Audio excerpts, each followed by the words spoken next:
Assalomu alaykum, hurmatli televizor ko'rguvchilar. Yaxshimsizlar? Dunyo Uyg'ur qurultiyi Tor televiziyasining kunlik xabarlar programmasiga hammanglar xush kelibsizlar. Men riyosatchi Iftixor Abdurashid. Bugun dushanba. Hurmatli ko'rmanlar, tövəndə diqqətinizlər kunlik xabarlar programmamızın təfsilatını bilsin. Dünya Uyghur Qurultayı Birleşken Devletler Teşkilatı 60. növbətlik kişilik hüquq kengişiga qatnashib, Uyghur irqi qirg'inchiligini kun tartibga kelish uchun lobby faoliyatlari olib bordi.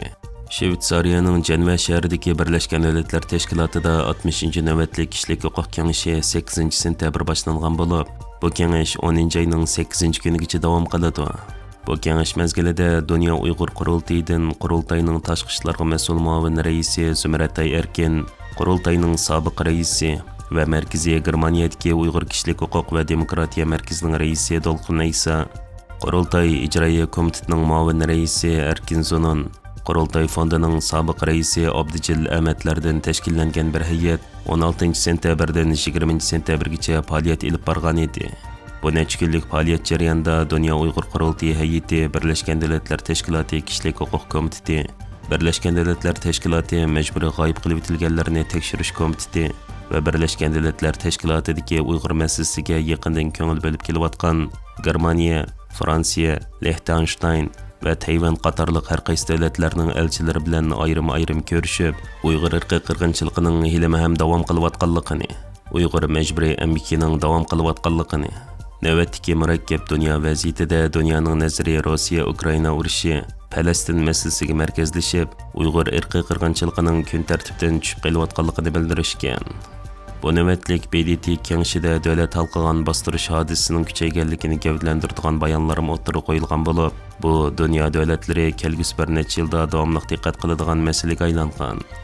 Zumratay Erkin xonim bu bir necha kunda Jenvada faoliyat olib berish jarayonida har qaysi davlatlarning bosh elchilari, kishilik huquq mutaxassislari, fuqarolar jamiyati tashkilotlari, BDT xizmat guruhlari, shundaqla yuqori komissar ishxonasi bilan ko'rishib, Xitoyning Uyg'urlarni xohlagancha tutib turish, majburiy g'oyib qilib etish, majburiy emgakka selish, davlat xalqigan bostirish haqidagi eng yangi ma'lumotlar bilan ta'minlab, xalqaro jamiyatni Uyg'ur masalasiga ko'ngil bo'lishga chaqiriq qilganligini bildirgan.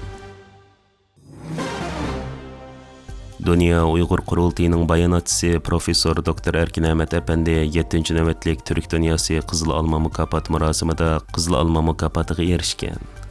Tatar ziyolisi İsmail Bey Gasperalining tilda, ideyada va ishda birlik shuaridan ilhom olgan bu programda Qizil Alma mukofotiga erishgan Türk dunyosidagi xizmat ko'rsatgan nurg'un kishilar qatorida Dünya Uyg'ur Qurultayining bayonotchisi Professor Dr. Erkin Ahmad Apandi 7. navbatlik Türk Dünyası Qizil Alma mukofoti marosimida Sharq Turkistonga qilgan xizmatlar uchun Türk Dünyası ustun xizmat mukofotiga erishgan.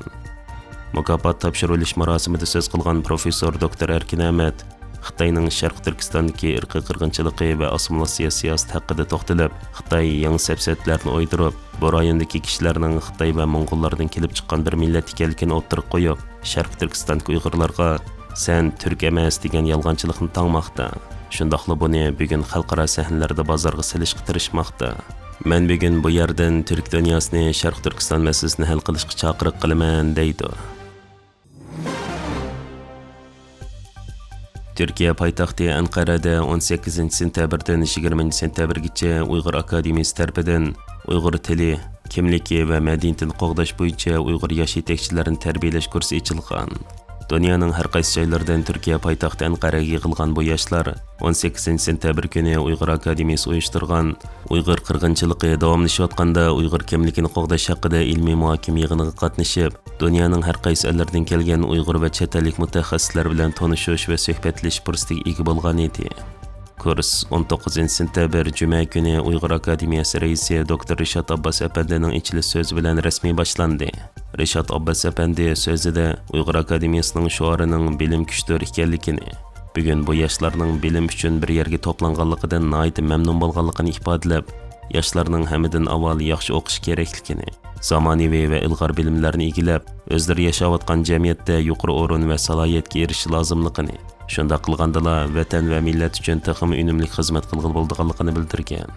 U o'zining hayotidan misol berib, o'zining 30 yoshga yaqinlashib qolgan vaqtida Amerikaga kelgan bo'lishiga qaramay, o'qishni davomlashtirganligini, bugungi kun kelganda bo'lsa xalqarada 160 parchadan ortiq ilmiy maqola e'lon qilganligini, rak kasali qatorliq kasallar uchun necha o'nlagan dorilarning ijod qilinishiga töhfa qo'shganligini, bu töhfalar natijasida Amerika va xalqarada ma'lum ta'sir doirasi bor shaxsga aylanganligini ifodalagan. U yoshlarning bilim orqali o'zini kuchlantirishning o'zining yetarli bo'lmaydiganligini, balki o'rganganlarning haqqini berishi, buni xalq uchun ishlatishning ham bosh tortqil bo'lmaydigan burch ekanligini eskartib, har qanday bir yoshning ko'nglida vatan muhabbati, el sevgisi bo'ladi ekan, u har qanday sharoitda vaqt chiqarib xalq oldidagi burchini ado qilganligini, buning uchun cho'qim fursat chiqara oladiganligini ta'kidlab, Uyg'ur akademiyasi tomonidan elib berayotgan mazkur kurslarning ahamiyati va burungi yillardagi kursantlarning hozir farqli davlatlarda o'zaro tashkillanib, yangi faoliyatlarni uyushtirib, Uyg'ur davosiga bir kishilik töhfa qo'shayotganligini, Uyg'ur davosining yoshlarga bog'liq ekanligini, yoshlarning bu kursdan qaytgandan keyin o'zlari yashayotgan rayonlarda yangi qadamlar bilan faoliyat olib berib, Uyg'ur davosidagi avangard yoshlarga aylanishini umid qilganligini bildirgan. Doktor Rishad Abbosning ochilish so'zidan keyin davom qilgan kursda maxsus mutaxassislar farqli 8 temada leksiya so'zlagan bo'lib, dastlabda doktor Mamtimin Abbos apandi Uyg'urlar kim temasidagi leksiyasini so'zlab o'tgan.